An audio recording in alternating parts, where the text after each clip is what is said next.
How do you think 500,000 fentanyl pills get up to Washington state? 400 pounds of meth, 25 pounds of fentanyl powder.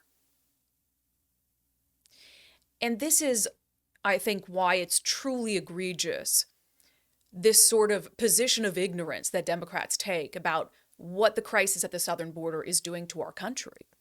It's killing people.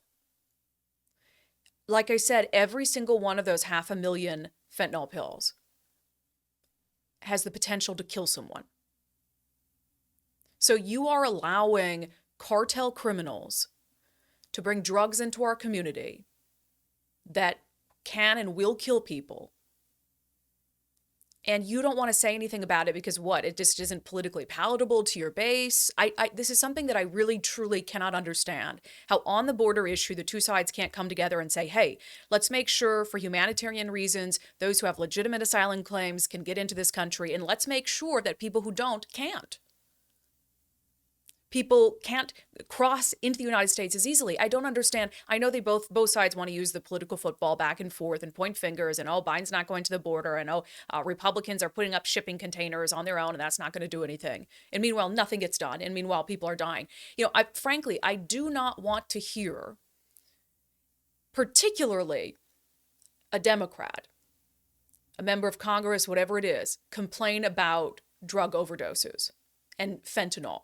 And put out statements and press releases about the scourge of fentanyl and the dangers of fentanyl, unless they are simultaneously going to acknowledge where the fentanyl is coming from and take that issue seriously. You can't pretend to care about people dying on our streets from drug overdoses while turning a blind eye to what's happening at the southern border. For states where these drugs are coming to, when news of this came out, King County Executive Dow Constantine, Seattle Mayor Bruce Harrell, Washington Governor Jay Inslee should have said, we need to do something. We need the federal government to do something at the border because deadly drugs are coming into our community and they're killing people. And you claim to care about gun violence. You're down in Olympia passing all these or proposing all these bills to limit people's ability to get a gun. Meanwhile, 5 handguns, 3 rifles in the hands of these dangerous cartel people who are slinging deadly drugs on our street. And silence from Jay Inslee and from the Democrats who pretend to care so much about guns. Those are the people who aren't supposed to have guns. Those are the people who don't need guns. I'd like to see you put just as much attention on them as you do on law-abiding citizens who are just minding their own business, trying to survive.